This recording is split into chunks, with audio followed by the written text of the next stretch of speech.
नमस्कार दोस्तों, आपका स्वागत है पैरामेडिकल कोचिंग वाला के यूट्यूब चैनल पर। आज अपन पढ़ने वाले हैं हेमेटोलॉजी का एक इम्पॉर्टेंट टॉपिक जिसका नाम है डीएलसी।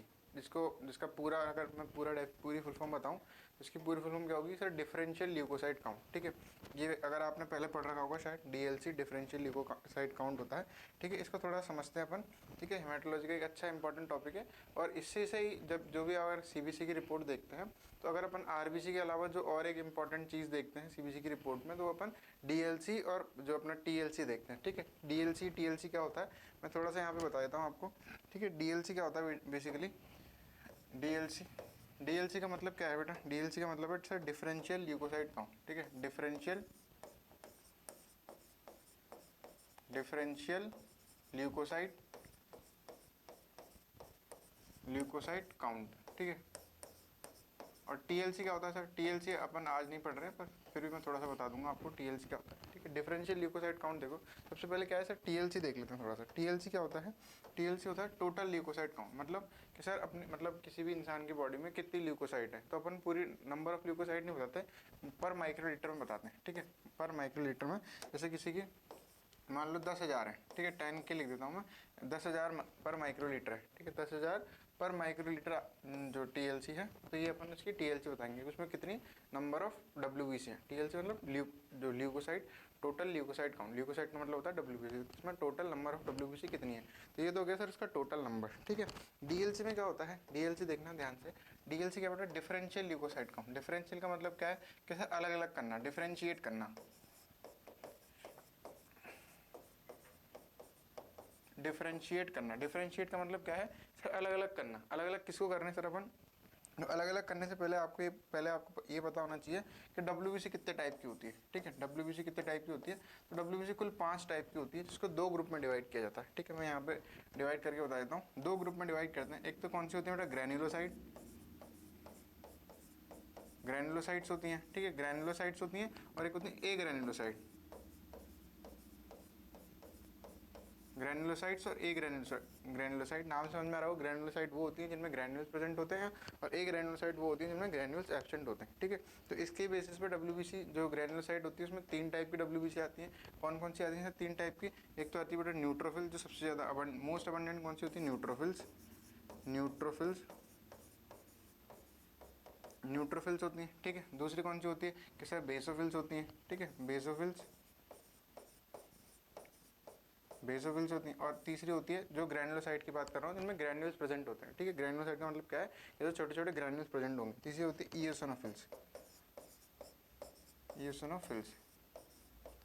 ठीक है, और ए ग्रैन्युलोसाइट मतलब कि सर जिनमें ग्रैन्युल्स एब्सेंट होंगे। ये 2 टाइप की होती है, एक तो लिम्फोसाइट्स होती हैं और एक होती हैं जो अपनी मोनोसाइट्स। ठीक है, मोनोसाइट्स होती हैं और लिम्फोसाइट्स होती हैं। इस टाइप से डब्ल्यूबीसी को डिवाइड किया जाता है। तो ये इनका डिफरेंशिएशन हो गया। ठीक है, कि सर डब्ल्यूबीसी तो अपन एक पूरा नाम जानते हैं, अब उसका डिफरेंशिएशन हो गया। ठीक है, दो कैटेगरी हैं जिनमें कुल 5 टाइप हैं। ठीक है, 2 कैटेगरी हैं, ग्रैन्युलोसाइट और ए ग्रैन्युलोसाइट। ग्रैन्युलोसाइट वो हैं जिनमें ग्रैन्युल्स प्रेजेंट है और ए ग्रैन्युलोसाइट जिनमें ग्रैन्युल्स एब्सेंट है। Neutrophil, basophil, eosinophil. और अब ये जो अपन डीएलसी पढ़ रहे हैं, डीएलसी पढ़ने से पहले आपको एक चीज़ जो आनी चाहिए, अपन ने प्रीवियस क्लास में पढ़ा था कि एक चीज़ आपको आनी चाहिए कि सर अपन को माइक्रोस्कोप के नीचे देखकर ये न्यूट्रोफिल, इओसिनोफिल, बेसोफिल ये पहचाननी आनी चाहिए। ठीक है, इसके लिए आपको इससे पहले वाली क्लास देखनी पड़ेगी कि सर माइक्रोस्कोप के नीचे देखकर काई में देखेंगे सर कि जैसे मान लो कि अपनी क्या है बेटा? अपनी स्लाइड है। ठीक है, अपनी क्या है? पीवीएफ स्लाइड है, इसमें पीबीएफ है। ऐसे मान के चलो सर ये पीबीएफ स्लाइड है, इसमें पीबीएफ है। तो इस पीबीएफ में अपन को क्या है कि सर इस पीबीएफ में जब अपन माइक्रोस्कोप के नीचे देखेंगे तो अपन को ये न्यूट्रोफिल, बेसोफिल, इओसिनोफिल ये सब देखनी आनी चाहिए। ठीक है, जब अपन को ये सब देखनी आएंगी जब भी अपन उनको काउंट कर सकते हैं और उनको डिफरेंशिएट कर सकते हैं। बेसिकली डिफरेंशियल ल्यूकोसाइट काउंट में क्या है? अब यहाँ तक तो मैंने आपको बता दिया कि सर इसमें हो क्या रहा है। बेसिकली सर डीएलसी में डिफरेंशियल है और ल्यूकोसाइट है, मतलब ल्यूकोसाइट को अलग अलग कर रहे हैं। अब अलग अलग करके छोड़ थोड़ी दे रहे हैं, अलग अलग करके अपन को क्या कर रहे हैं कि सर उनको अलग अलग करके काउंट भी कर रहे हैं। ठीक है, गिन भी रहे हैं कि कितनी तो न्यूट्रोफिल है। ठीक है, अब समझ में आ जाएगा बिल्कुल सर कितनी न्यूट्रोफिल हैं, कितनी बेसोफिल हैं, कितनी इओसिनोफिल हैं, कितनी लिम्फोसाइट हैं, कितनी मोनोसाइट हैं। तो ये अपन अलग अलग करके फिर उनको काउंट भी कर रहे हैं। ठीक है, काउंट करके अलग अलग कर रहे हैं या फिर उनका नंबर बता रहे हैं या फिर परसेंटेज बता रहे हैं कि वो कितनी % प्रेजेंट है। ठीक है, जैसे मान लो काउंट करिए अपन ने। अब इसमें होता क्या है? बेसिक आइडिया क्या होता है कि 100 सेल्स को काउंट किया जाता है।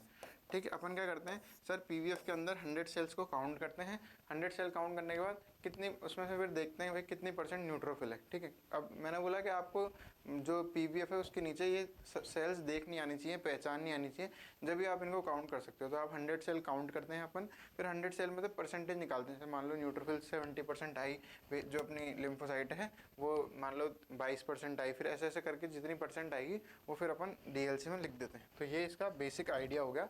डीएलसी मतलब क्या है, डिफरेंशिएट करना डब्ल्यूबीसी को। ठीक है, अब अपन आगे चलते हैं, थोड़ी थ्योरी देखते हैं। यहाँ पे डेफिनेशन भी लिखी हुई है इसकी। क्या लिखी हुई definition, DLC is the test that measure percentage of each type. ठीक है, डीएलसी क्या है, वो टेस्ट है जो कि हर टाइप की डब्ल्यूबीसी का परसेंटेज जो है मेजर करता है। ठीक है, डीएलसी क्या है बेटा, हर टाइप की डब्ल्यूबीसी का जो परसेंटेज है, ठीक है, किसका, डब्ल्यूबीसी, वाइट ब्लड सेल्स का। ठीक है, डब्ल्यूबीसी का जो परसेंटेज मेजर करता है उसको अपन डीएलसी बोलते हैं। अब यहाँ पे एक बहुत बात याद रखना बेटा, परसेंटेज की बात हो रही है, एब्सोल्यूट नंबर की बात नहीं हो रही। एब्सोल्यूट नंबर का मतलब क्या होता है कि सर 1000 2000 ये एब्सोल्यूट नंबर है, पर 60% 70% 80% ये क्या है, परसेंटेज है। तो इसमें अपन डीएलसी में सिर्फ परसेंटेज की बात करते हैं। नेक्स्ट क्या है, it helps to identify kind of infection and condition present. मतलब अब जैसे आपने कभी देखा होगा कि आपका कोई रिलेटिव है, रियल लाइफ एग्जांपल से रिलेट करते हैं कि आपका कोई रिलेटिव है। अब आप जैसे अगर मान लो स्टार्ट कर रहे हो डीएमएलटी या फिर बीएमएलटी, या फिर आप कर भी मतलब अभी आपकी हो गई है, या फिर अभी आप कर रहे हो, या फिर अभी आपने एडमिशन लिया है, तीनों ही केसेस में अब क्या है, कोई रिलेटिव की आपके पास रिपोर्ट आएगी तो आपको रिपोर्ट भेज के पूछेगा कि बताना इसमें क्या दिक्कत है। तो फिर आप उसको रिपोर्ट को कैसे रीड करोगे, कैसे बताओगे, तो वो सारी चीज़ें मतलब उसमें से एक जो मेजर पार्ट होता है वो अपन डीएलसी से बता सकते हैं। ठीक है, जैसे यहाँ पे लिखा हुआ है कि सर इन्फेक्शन के बारे में और कंडीशन प्रेजेंट इन, ठीक है, इन्फेक्शन के बारे में और जो कंडीशन प्रेजेंट है किस इंसान की बॉडी में। अब कैसे बता सकते हैं वो भी अपन आगे देखेंगे, मैं आगे बताऊंगा आपको। इन इमेजेस में आप देख सकते हो कि सर जो मतलब जितनी सारी जो डब्ल्यूबीसीज है वो दिखती कैसे। ठीक है, मोनोसाइट है, मोनोसाइट क्या होती है, सबसे बड़ी जो सेल होती है वो मोनोसाइट ही होती है। इसमें कैसा किडनी शेप का ये है, किडनी के जैसे दिख रहा होगा आपको कि सर किडनी शेप का क्या होता है, इसमें किडनी शेप का न्यूक्लियस होता है। ठीक है, इस तरीके से किडनी शेप का न्यूक्लियस होता है। ईओसिनोफिल्स है सर हेडफोन के जैसे दिख रही हैं। ठीक, कैसे दिख रही है बेटा, हेडफोन, जो हेडफोन अपन लगाते हैं उसके जैसे दिख रही है। और इनमें कैसे होते हैं, क्रिम्सन रेड कलर के ग्रैन्यूल्स होते हैं। ठीक है, कैसे होते हैं बेटा, ब्राइट रेड या फिर क्रिम्सन रेड कलर के ग्रैन्यूल्स होते हैं। बाकी लिम्फोसाइट होती है, लिम्फोसाइट में क्या होता है, जो न्यूक्लियस होता है पूरी मतलब पूरा जो सेल है उसके अंदर भरा हुआ रहता है, उसकी पेरीफेरी तक भरा हुआ रहता है वो। ठीक है, नेक्स्ट है अपना क्या, न्यूट्रोफिल। न्यूट्रोफिल की एक खास बात क्या है, न्यूट्रोफिल में 1 to 6 लोब न्यूक्लियस होता है। ठीक है, न्यूट्रोफिल में क्या होता है सर, कहीं कहीं पे 1 to 6 लिखा होता है, कहीं कहीं पे 1 to 5 भी लिखा होता है। ठीक है, तो 1 to 6 1 to 5 का मतलब क्या है कि सर इसमें एक न्यूक्लियस भी एक न्यूक्लियस भी हो सकता है, बायलोब दो लोब वाले न्यूक्लियस भी हो सकते हैं। न्यूक्लियस एक ही होगा, ठीक है, उसके लोब होंगे, तो मतलब सिंगल न्यूक्लियस भी हो सकता है सर। बायलोब मतलब न्यूक्लियस तो एक ही है, ये बहुत ध्यान रखना बेटा कि सर न्यूक्लियस तो एक ही है पर उसके लोब दो हैं, मतलब ये एक न्यूक्लियस इस तरीके से जुड़ा हुआ है, इसको बोल देंगे हम बायलोब। अभी ऐसे 3 बार जुड़ा हुआ तो उसको बोलेंगे अपन मतलब से ट्रायल हो गए, 3 लोब हो गए। ठीक है, अभी ऐसे जुड़ा हो तो इसको बोलेंगे फिर 4 लोब हो गए। ठीक है, ऐसे 1 से लेके 5 या 6 तक लोब्स में प्रेजेंट होते। नेक्स्ट है बेसोफिल। बेसोफिल की क्या खास बात है कि सर बेसोफिल में एस शेप का न्यूक्लियस होता है। ठीक है, और इसमें एक जो सबसे एक अलग बात है जो इसको और ग्रैनुलोसाइट से अलग बनाती है कि सर मान लो न्यूट्रोफिल में भी एस शेप का और न्यूक्लियस दिख रहा है, ईओसिनोफिल में भी थोड़ा थोड़ा एस जैसा दिख जाए, तो फिर बेसोफिल कैसे अलग होगी। तो बेसोफिल कैसे अलग होती है बेटा कि इसका जो न्यूक्लियस होता है वो किस पे सॉरी इसके जो ग्रैन्यूल्स होते हैं, ठीक है, ये ग्रैन्यूल्स क्या होते हैं बेटा, ऑब्स्कर करते हैं। ऑब्स्कर मतलब कि सर न्यूक्लियस के ऊपर ही प्रेजेंट होते हैं, बाकी औरों के न्यूक्लियस अब इसमें तो अपन देख नहीं पा रहे हैं, पर जब रियल लाइफ में देखेंगे, रियल लाइफ में क्या होता है, जैसे मान लो ये इसका न्यूक्लियस है, इसका बेसोफिल का न्यूक्लियस है ये, तो इसके जो न्यूक्लियस से भी जुड़े हुए रहते हैं। ठीक है, न्यूक्लियस के ऊपर ही प्रेजेंट होते हैं क्या कि सर इसके ग्रैन्यूल्स। ठीक है, इसके ग्रैन्यूल्स जैसे न्यूक्लियस पे भी प्रेजेंट होते हैं बेसोफिल के, तो ये इसकी अलग खास बात है। नेक्स्ट अपन चलते हैं, अपना डीएलसी जो टॉपिक है वो अपन कवर कर लेते हैं। ठीक है, डीएलसी टॉपिक पढ़ रहे हैं अपन बेसिकली। क्या है, सबसे पहले टाइप्स ऑफ डब्ल्यूबीसी। डब्ल्यूबीसी को कैसे मतलब अलग किया जाता है, मेजर इन टीएलसी, कौन कौन सी डब्ल्यूबीसी अपन मेजर करते हैं कि सर न्यूट्रोफिल देखते हैं।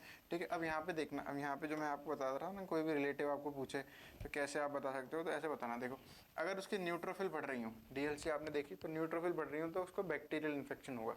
ठीक है, बैक्टीरियल इन्फेक्शन हो सकता है। उसकी अगर लिम्फोसाइट बढ़ रही हो, मान लो उसकी लिम्फोसाइट बढ़ रही हैं, दो ये सबसे ज़्यादा होती हैं, ठीक है, जिसमें न्यूट्रोफिल सबसे ज़्यादा होती है, सेकंड नंबर पे लिम्फोसाइट होती है, फिर उसके ऑर्डर में से लिखी हुई हैं। और तो वो कब कब बढ़ेगी सर? वायरल, अगर वायरल इन्फेक्शन है तो इसका मतलब क्या है? अब इसमें इसको रियल लाइफ में कैसे यूज़ कर सकते हो? उस पेशेंट ने आपको रिपोर्ट भेजी और उसने मतलब वो क्या है, एंटीबायोटिक ले रहा है, ठीक है, पर उसके लिम्फोसाइट बढ़ रहे हैं, ठीक है, उसका लिम्फोसाइट बढ़ रहा है और उसका जो मतलब उसको दस्त वस्त लगे हुए हैं, मान लो बच्चे का एग्जाम्पल ले लें, एक बच्चे की रिपोर्ट भेजी, उसको दस्त लगे हुए हैं और है ना उसके लिम्फोसाइट बढ़ रहे हैं, न्यूट्रोफिल तो नॉर्मल है, ठीक है। तो अब यहाँ पे क्या होगा कि सर उसको रोटा वायरस, जो कि बच्चों में कॉमनली इन्फेक्शन होता है, रोटा वायरस वाला इन्फेक्शन हो सकता है, तो उसको एंटीबायोटिक देने का कोई सेंस नहीं है, तो एंटीबायोटिक रेजिस्टेंट हो जाएगा उसके, फिर आगे जाके मान लो बैक्टीरियल इन्फेक्शन होता है तो एंटीबायोटिक असर नहीं करेगी, तो ठीक है। तो इस तरीके से, या फिर बैक्टीरियल इन्फेक्शन हो रहा तो हाँ भाई ये एंटीबायोटिक, कोई भी सिफ्रैक्सिम या फिर एमोक्सिक्लेव, एमोक्सिलिन, कोई सी भी एंटीबायोटिक उनको आप रिकमेंड कर सकते हो, या फिर बोल सकते हो आप डॉक्टर को दिखाओ, मैं तो एलटी मुझे नहीं आता इतना ठीक है।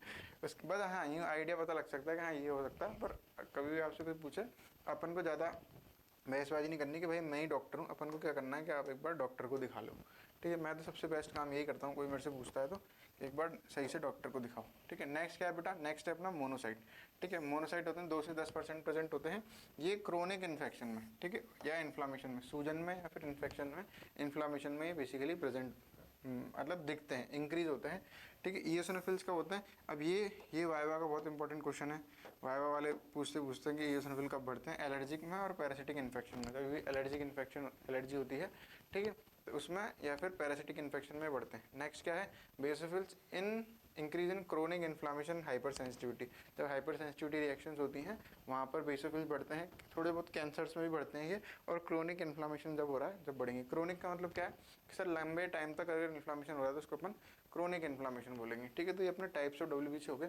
अब यहाँ पे मेथड दे रखा है, तो मेथड से अब देखो जो रियल लाइफ में क्या हो रहा है उस वो बहुत मैटर करता है, ठीक है। तो रियल लाइफ में क्या हो रहा है बेटा? रियल लाइफ में तो ऑटोमेटेड मेथड ही हो रहा है, ठीक है। लाइन है क्या?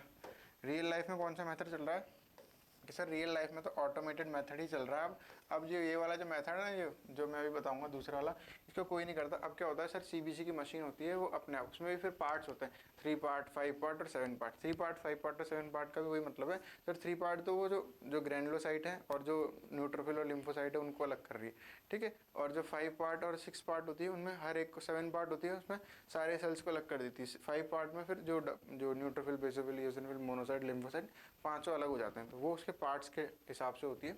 ऑटोमेटेड मेथड का तो देखो कोई भी चीज़ ऑटोमेटेड हो जाएगी तो बढ़िया ही होगी, ठीक है। तो WBC डिफरेंशिएटेड बाय मशीन, ठीक है, मशीन इनको डिफरेंशिएट कर रही है ऑटोमेटिकली। अब मशीन है तो ऑटोमेटिक ही करेगी, अगर वो ऑटोमेटिक नहीं कर रही तो वो मशीन थोड़ी है बेटा फिर, ठीक है। फास्ट होता है एंड हाईली एक्यूरेट, ठीक है, फास्ट होता है और हाईली एक्यूरेट होता है।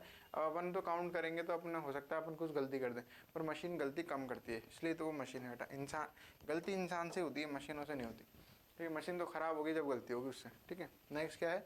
Manual method. मैनुअल मेथड कौन सा है कि सर पेरिफेरल ब्लड स्मीयर। अब मैनुअल मेथड में थोड़ा सा आपको बता देता हूँ। बेसिकली होता क्या है, जैसे मैंने यहाँ पे आपको PPF बना के दिखाया उसी में बताता हूँ, ठीक है। अब ये PPF है, इसको क्या करेंगे सर अपन, इसको अपन माइक्रोस्कोप के नीचे रख कर देखेंगे। मैं एक और PPF बना के बता देता हूँ, ठीक है। मैं यहाँ पे देख लेते हैं नेक्स्ट वाले पे कि सर सबसे पहले क्या हुआ। सबसे पहले आप हमें वो बना के बताओ, ठीक है। ये मान लो ये अपनी एक स्लाइड है, ठीक है। इस पर क्या है बेटा, इस पर थोड़ी मैंने ज़्यादा ही बड़ी स्लाइड बना दी।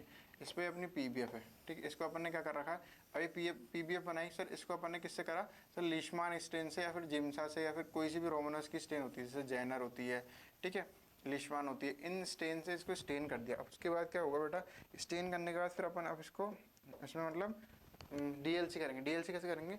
मान लो अपन इसको जिगजैग मोशन में, ठीक है, पहले ऐसे गए, फिर ऐसे गए, फिर ऐसे गए, फिर ऐसे ऐसे ऐसे करके अपन क्या करेंगे, माइक्रोस्कोप के नीचे हो रहा है, ठीक है। माइक्रोस्कोप के नीचे रख के देख के फिर पहले अपन यूँ आएंगे, फिर ऐसे, फिर ऐसे, फिर ऐसे, जिगजैग मोशन में अपन क्या करेंगे कि इधर 100 सेल्स को काउंट करेंगे। कितने सेल काउंट करेंगे बेटा? 100 सेल को काउंट करेंगे। फिर इस तरीके से ये P है ना, इसका मतलब है न्यूट्रोफिल, ठीक है। इसको बोलते हैं पॉलीमॉर्फो ल्यूकोसाइट्स या फिर पॉलीमॉर्फो न्यूट्रोफिल्स, तो नहीं बोलेंगे, न्यूट्रोफिल्स का दूसरा नाम है पॉलीमॉर्फ ल्यूकोसाइड्स बोलते हैं, ठीक है। जिनमें ज़्यादा न्यूक्लियस, मतलब एक से ज़्यादा न्यूक्लियस है, पॉलीमॉर्फ बोलते हैं उनको वो, तो ठीक है। वो अपन इसमें इस तरीके से लिखेंगे। अपन को ये ऐसा एक चार्ट होगा, ठीक है। इसमें क्या है, अपन L मतलब क्या है सर? लिम्फोसाइट है, ठीक है। M मतलब मोनोसाइट है, B मतलब बेसोफिल है, ठीक है। और इसमें E भी होगा, ठीक है। E मतलब ईओसिनोफिल है। तो जो सेल अपन को दिख रही है, ठीक है, अपन क्या काउंट करते गए। यहाँ से अपन ने स्टार्ट करा कि सर पहले यहाँ पे अपन मेरे को इस वाली फील्ड में, ठीक है, कैसे कि सर माइक्रोस्कोप के नीचे थोड़ा सा बताओ। जैसे मान लो कि अपन माइक्रोस्कोप में देख रहे हैं और इस तरीके से फील्ड, जो माइक्रोस्कोप है इसमें इस तरीके से फील्ड है और इसमें अपन को इस तरीके से, जैसे सर ये अपन को मान लो ये लिम्फोसाइट है, मैं ऐसे रैंडम बता रहा हूँ बस आपको कि ये कुछ और कोई और सेल है। तो इस तरीके से अपन को एक फील्ड में अलग अलग सेल दिखे, मान लो 2 लिम्फोसाइट दिखे और ये 3 जो मैंने बनाए हैं ये न्यूट्रोफिल है। तो अपन यहाँ लिख देंगे कि एल एल एल 2 तो लिम्फोसाइट दिखे थे और 3 न्यूट्रोफिल, ठीक है, पी पी पी। तो इस तरीके से 3 न्यूट्रोफिल की लिख दी। फिर फील्ड चेंज करेंगे, फील्ड कैसे चेंज करेंगे सर, इसके नीचे वाला जस्ट उस जो माइक्रोस्कोप का जो फाइन जो उसका जो मतलब आगे पीछे बढ़ाने वाला जो होता है उसको क्या करेंगे, उसको आगे बढ़ाएंगे, ठीक, आगे कैसे, यहाँ पर उसको थोड़ा आगे बढ़ाएंगे जिग-जैग मोशन में। फिर उसके बाद वापस जो अपन को फील्ड में दिखेगा उसको काउंट कर लेंगे, ठीक है, इस तरीके से होगा। यहाँ पे देखो अ थिन ब्लड फिल्म, जो उसकी जो लेंथ को एडजस्ट करने वाला होता है माइक्रोस्कोप का, आगे पीछे बढ़ाने वाला, तो क्या बोलेंगे उसको बेटा, a thin blood smear is prepare. एक थिन ब्लड स्मेयर प्रिपेयर किया, उसको स्टेन करा लीसमान स्टेन से, जिम्सा स्टेन से या रोमानोव्स्की स्टेन। अब रोमानोव्स्की स्टेन के ही टाइप है ये, ठीक है, दोनों लीसमान और जिम्सा रोमानोव्स्की स्टेन के टाइप में। 100 WBC को अपन काउंट करेंगे under microscope and the percentage. अब उसके बाद जो परसेंटेज होगी, percentage of each type is calculated. इनकी जो, अब जैसे यहाँ पे अपन ने 100 सेल्स काउंट करे, उनको लिख दिया। अब जैसे न्यूट्रोफिल 60% आए, ठीक है, लिम्फोसाइट 32% आए, मोनोसाइट 4% आए, ईओसिनोफिल 1% और बेसोफिल 3%। आगे समझ में? तो इस तरीके से फिर उनकी अपन परसेंटेज देंगे कि हमको, पर ये करने के लिए आपको पहले माइक्रोस्कोप के नीचे ये देखना आना चाहिए कि भाई बेसोफिल कैसी दिख रही है, ईओसिनोफिल कैसी दिख रही है, लिम्फोसाइट, मोनोसाइट और न्यूट्रोफिल कैसी दिख रही है, ठीक है। इस तरीके से डीएलसी करा जाता है। करते क्यों है यहाँ पे अपन देख लेते हैं, why DLC helps diagnosis. Diagnosis में डीएलसी का क्या काम है, क्या हेल्प करती है। अब बैक्टीरियल और वायरल इन्फेक्शन में डिफरेंशिएट करती है। अब मैंने वही बोला कि कोई पेशेंट की आपने रिपोर्ट देखी, उसमें देखा कि न्यूट्रोफिल बढ़ रही है तो उसका मतलब उसको बैक्टीरियल इन्फेक्शन होगा, और लिम्फोसाइट बढ़ रही है तो उसका मतलब उसको वायरल इन्फेक्शन होगा, और दोनों बढ़ रही है तो उसको टीबी का इन्फेक्शन होगा, ठीक है, क्रोनिक इन्फेक्शन होगा, ठीक है। एलर्जी और पैरासिटिक इन्फेक्शन के तो याद रख लो कि जो ईओसिनोफिल्स होती हैं ये एलर्जी और पैरासिटिक इन्फेक्शन में बढ़ती हैं, ठीक है। क्रोनिक इन्फ्लामेशन जैसे बेसोफिल देखा अपन ने, मोनोसाइट, ठीक है। ल्यूकीमिया मतलब क्या होता है सर, डब्ल्यूबीसी का बढ़ना, ठीक है, डब्ल्यूबीसी का बढ़ना। नॉर्मल डब्ल्यूबीसी काउंट कितना होता है सर, नॉर्मल डब्ल्यूबीसी काउंट तो 4000 से 11000 होता है, ठीक है, 4 से 11 के लिख देता हूँ मैं पर माइक्रोलीटर। आप एग्जाम में के मत लिखना, पहले मैं यहाँ लिख दूँ, एक तो बोल दो भूपेंद्र सर ने लिखा था इसलिए हमने भी के लिख दिया, ठीक है, एग्जाम में के वे नहीं चलता बेटा, ठीक है। ये कितना हो गया कि सर 4000 से 11000 हो गया, 1100 है बेटा, 11000 करो उसको, ठीक है, पर माइक्रोलीटर। एक माइक्रोलीटर में 4000 से 11000 WBC होते हैं। अब ल्यूकीमिया मतलब क्या है कि सर उसका WBC का कैंसर, ठीक है, मतलब WBC का कैंसर, WBC के कैंसर, इसमें ऐसा अपन ने काउंट करा रहा है सर 45,000। तो जब भी 45,000 WBC दिख जाए कहीं किसी भी रिपोर्ट में, या फिर 40,000 या 50,000, खूब मतलब बहुत ज़्यादा 30-40,000 WBC दिख रही है तो उसको क्या होगा, ल्यूकीमिया। लिम्फोमा का भी वही केस है कि सर WBC में भी ल्यूकीमिया, तो इसमें कोई सी भी WBC बढ़ सकती है। लिम्फोमा का क्या मतलब है कि सर जब लिम्फोसाइट का नंबर ज़्यादा बढ़ेगा तो वो भी अपन देख सकते हैं। फिर बोन मैरो एबनॉर्मेलिटीज़ भी अपन इससे देख सकते हैं, ठीक है। तो आई होप कि आपको डीएलसी समझ में आया होगा। अपनी क्लास यहीं पे ख़त्म होती है, ठीक है। और भी आप डिटेल में पढ़ना चाहते हो मेरे से और मेरे जैसे टीचरों से, तो पैरामेडिकल PCW जो ऐप है, ठीक है, पैरामेडिकल कोचिंग वाला का हमारा ऐप है, वहाँ से आप बैचेस ज्वाइन कर सकते हो, ठीक है। और भी ऐसी वीडियोस को देखने के लिए आप पैरामेडिकल कोचिंग वाला का जो यूट्यूब चैनल है उसको सब्सक्राइब कर सकते हो। रेगुलरली जितने भी जो बेसिक कॉन्सेप्ट हैं और जो इंपॉर्टेंट कॉन्सेप्ट हैं उनको मैं पढ़ा रहा हूँ। अभी हमारी सीरीज़ चल रही है 15 मिनट्स वाली, ठीक है। तो आई होप कि आपको DLC समझ में आएगा। Thank you.